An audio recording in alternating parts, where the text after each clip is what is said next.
Assalamualaikum everyone. Today I'm going to make a new recipe.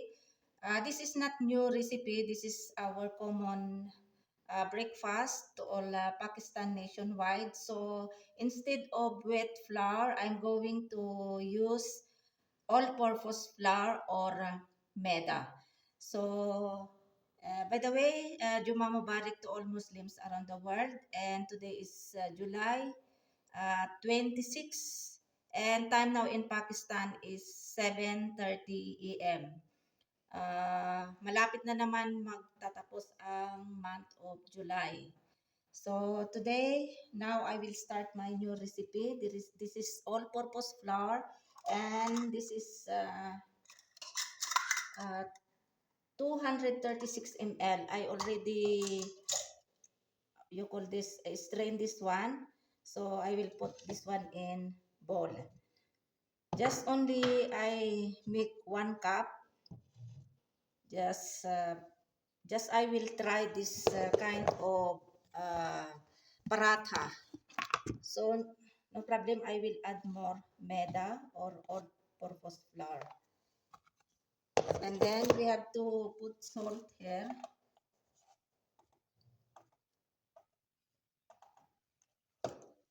Just half teaspoon of salt, and then this is powder sugar. I grind this sugar, so we have to put 1 teaspoon or 3 teaspoon of grind sugar. And then we have to mix now this one lukewarm water, not too much hot and not too much cold, just normal. So now we have to slowly we put this water here like that.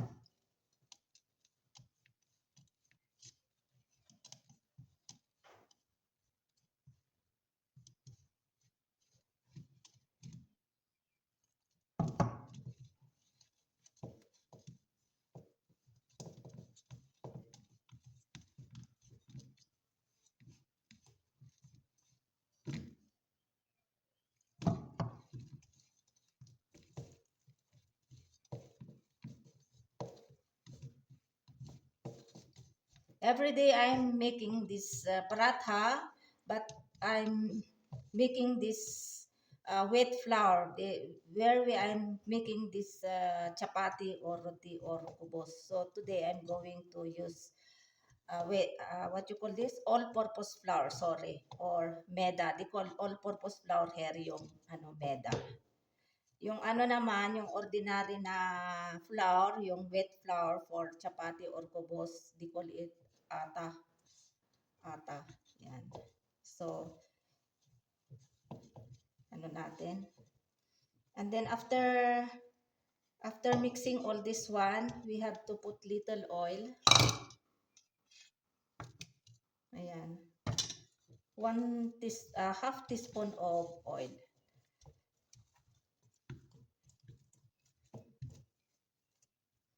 Kunti yata itong itong flour. So dagdagan ko ulit ng maida. Dagdagan ko ulit. I will additional.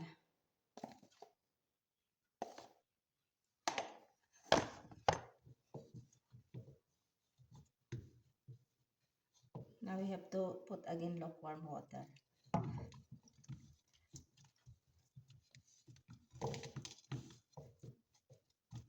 And we add more sugar here.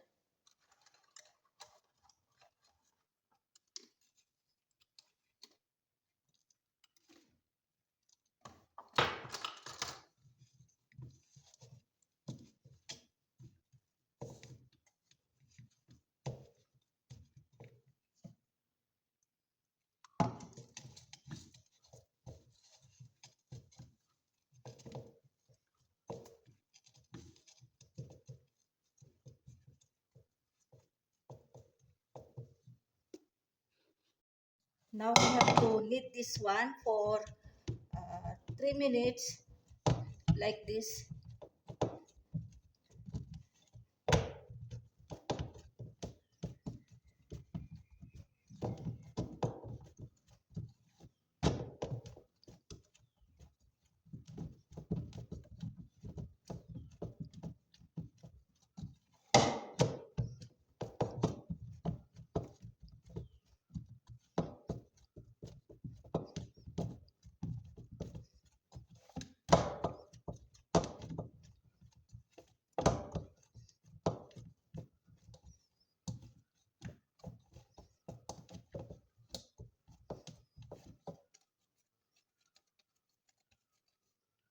See, this is now it's okay. So we have to make this one. We have to divide this one into 3 or 4.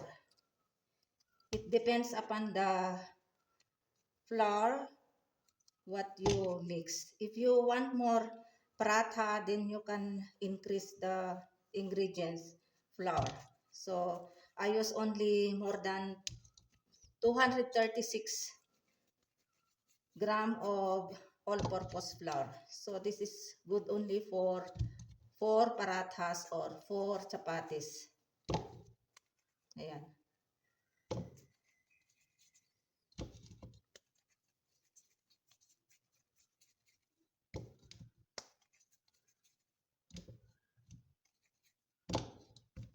And then we can keep this one in plate.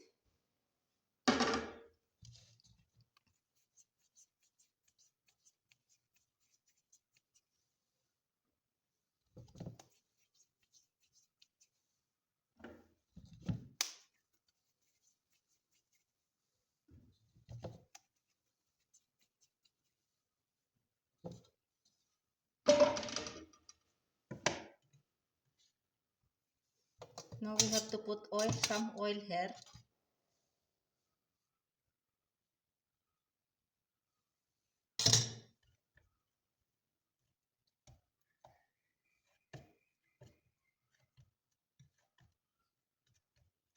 And then we have to leave this one for 10 to 15 minutes.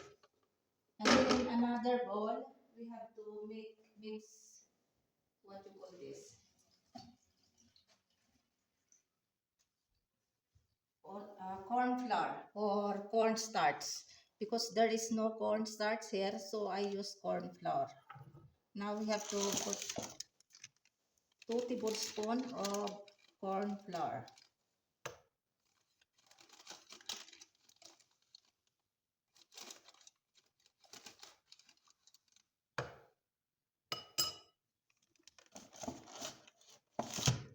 And then mix with oil, cooking oil, any kind of oil. 1, 2. Now we have to mix this one.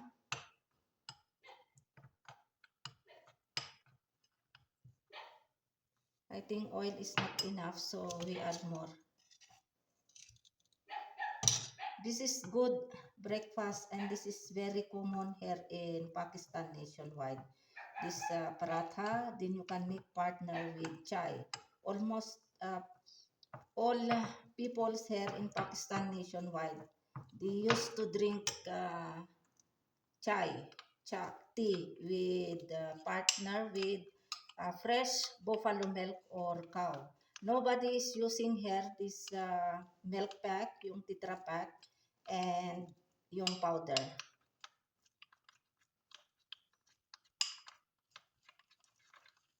Ayan, must be we have to add more oil because must be this is liquid, this paste. Oh, sorry na, tapon na, tumalsik.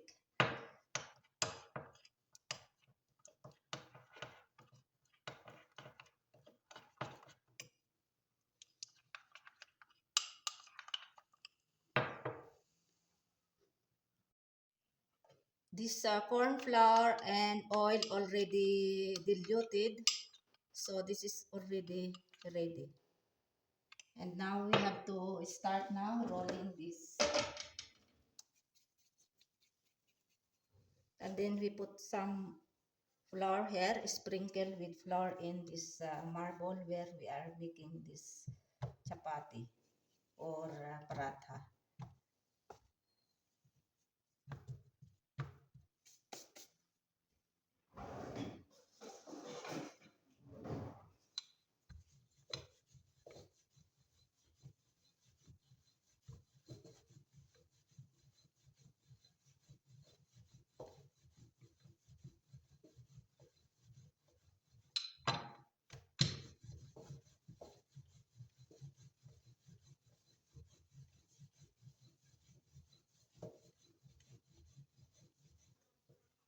You can roll bigger than this one.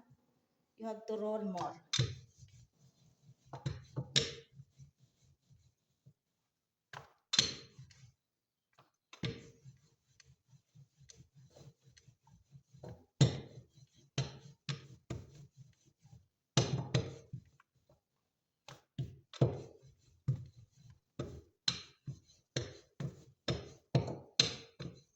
So I think this is enough.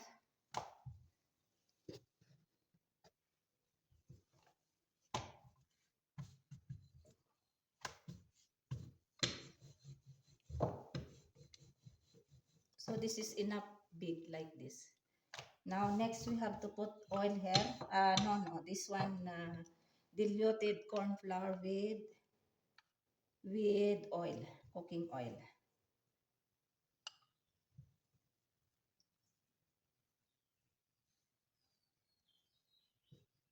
We have to scatter all. We have to like this.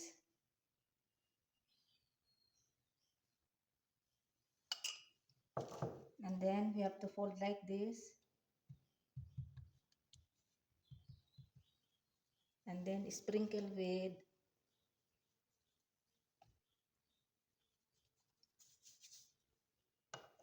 and again you put this one.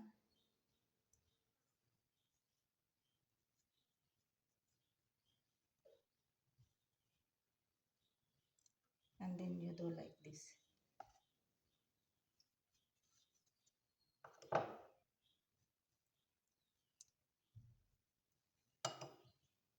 And then make like this, like this.